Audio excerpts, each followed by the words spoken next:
কিছুদিন আগে পর্যন্ত রথযাত্রা বলতে পুরীর রথযাত্রার কথা শুনে এসেছি, কিন্তু পশ্চিমবঙ্গের মধ্যে যে সারা বাংলা তথা ভারতের দ্বিতীয় প্রাচীনতম রথযাত্রা উদযাপন হয় সেটা জানতে পেরেছিলাম সেবার শ্রীরামপুর ঘুরতে গিয়ে। শ্রীরামপুরে গিয়ে দর্শন করেছিলাম মাহেশের জগন্নাথের, আর সেদিনই ঠিক করেছিলাম এখানকার রথযাত্রাটাও দেখতে আসতে হবে। আমার শ্রীরামপুর শহরের ব্লগ যদি আপনি এখনও দেখে না থাকেন তাহলে ভিডিও ডেসক্রিপশনে দেওয়া লিঙ্কে ক্লিক করে দেখে নিন। যাই হোক, এবার আসল স্টোরিতে ফেরা যাক। রথযাত্রা দেখতে যাওয়ার শুরুটা হয়েছিল হাওড়া স্টেশনের কোলাহলের মধ্যে দিয়ে।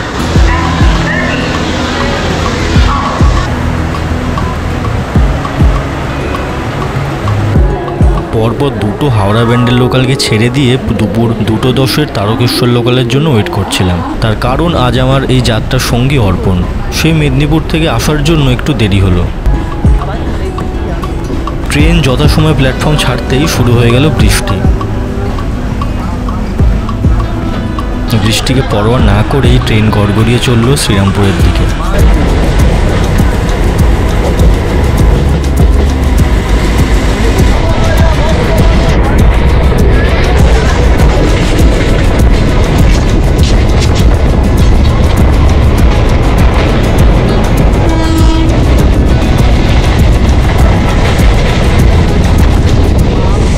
আধ ঘন্টা ট্রেন জার্নির পর আমরা নামলাম রিসরা স্টেশন।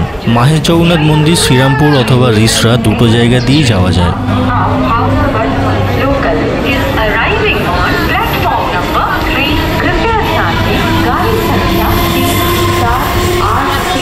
তো এখন সময় হচ্ছে 2:45, চলে আসলাম রিসরা। তো এখান থেকেই যাব মাহেশ মন্দিরে।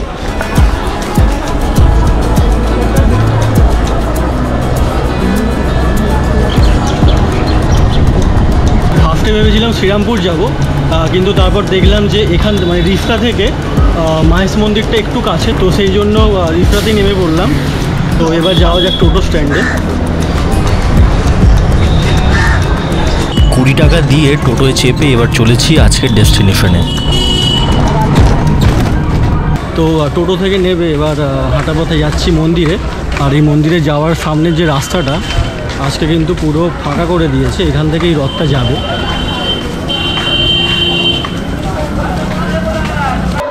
এবার ঢুকছি মাহেশ মন্দিরে। এখান থেকেই শোনা যাচ্ছে আজকের উৎসবের ধ্বনি। ভিডিওতে এগোনোর আগে এই মাহেশ মন্দিরের ইতিহাস সম্পর্কে কিছু কথা বলা দরকার। মন্দিরের ইতিহাস অনুযায়ী 14দশ শতকে ধ্রুবানন্দ ব্রহ্মচারী নামক এক বাঙালি সাধু পুরীতে তীর্থ করতে যান। সেখানে তার ইচ্ছে হয় নিজের হাতে বানানো ভোগ প্রভু জগন্নাথ, বলরাম ও সুভদ্রাকে অর্পণ করবেন, কিন্তু মন্দিরের পাণ্ডারা সেটি তাকে করতে না দেওয়ায় তিনি আমৃত্যু নির্জলা উপবাস শুরু করেন।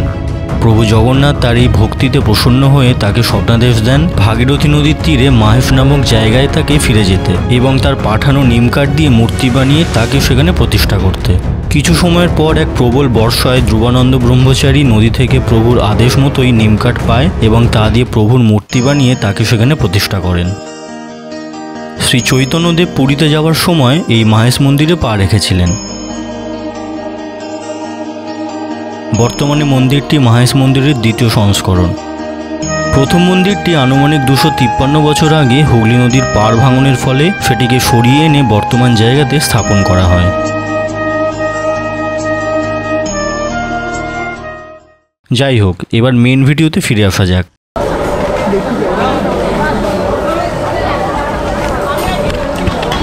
চলে এসেছি মাহেশ মন্দিরের সামনে। তো আর মন্দিরের সামনে দেখুন ছোট ছোট জগন্নাথের মূর্তিও বিক্রি হচ্ছে চারদিকে।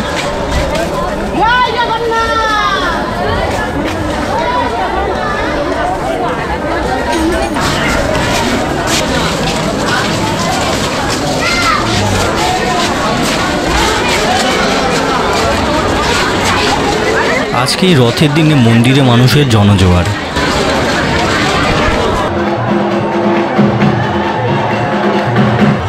এখন জগন্নাথ দেবকে মন্দির থেকে বের করে এনে রথে বসানো হবে।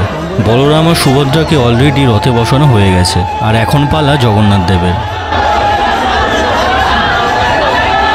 এই যে জগন্নাথ দেব মন্দির থেকে বেরিয়ে আসছে।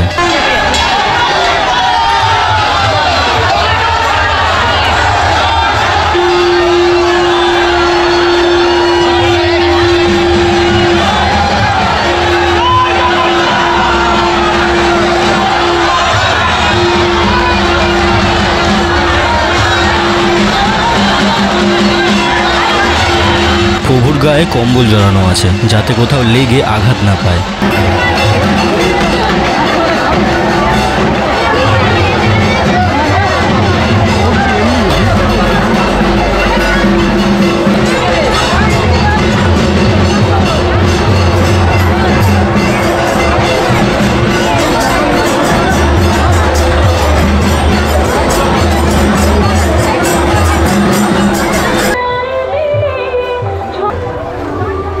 এবার চলে এসেছি রথের সামনে।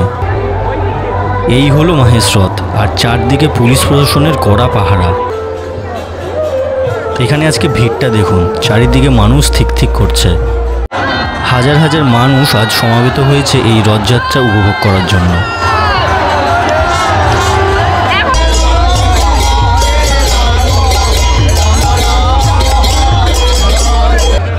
আমরা এখন দাঁড়িয়ে ওয়েট করছি জগন্নাথ দেবকে রথের একদম উপরের কক্ষে ওঠাবার দৃশ্য দেখতে।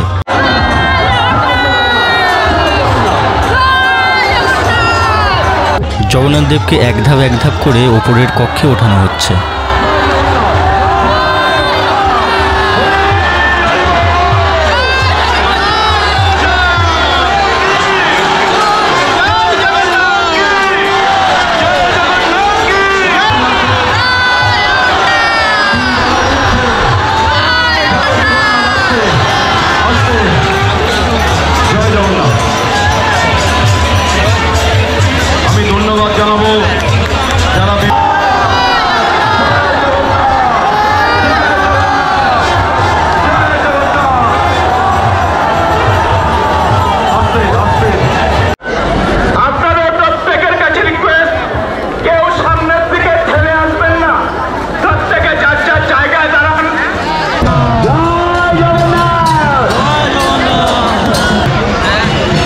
এবার রথ টানা শুরু হলো।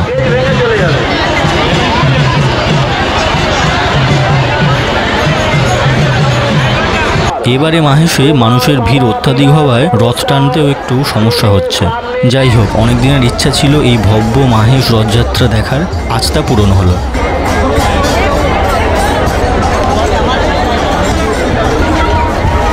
তো বন্ধুরা, অনেক কষ্ট করে রথটা রথের দড়িতে হাত দিতে পারলাম। দেখুন, যেমনটা দেখলেন যে বিশাল ভিড়, আজকে খুবই ভিড় পেয়েছি। এরকম পুরো চারদিকটা।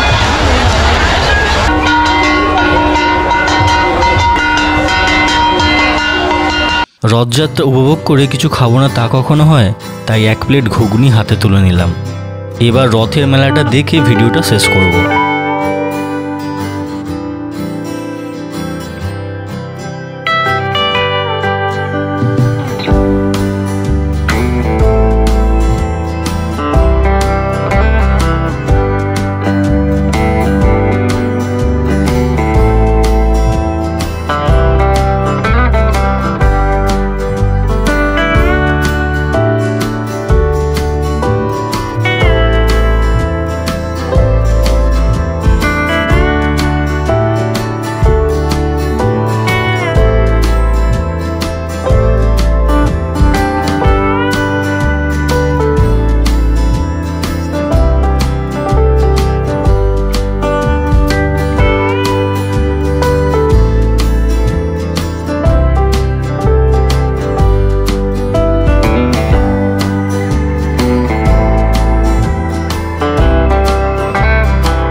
তো বন্ধুরা, এই ছিল মাহেশ রথ উৎসব।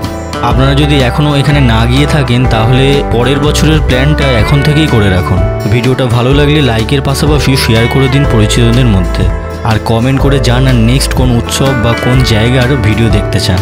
আর হ্যাঁ, চ্যানেলটা সাবস্ক্রাইব করতে ভুলবেন না। দেখা হবে নেক্সট ভিডিওতে। তো আজকের মতো টাটা।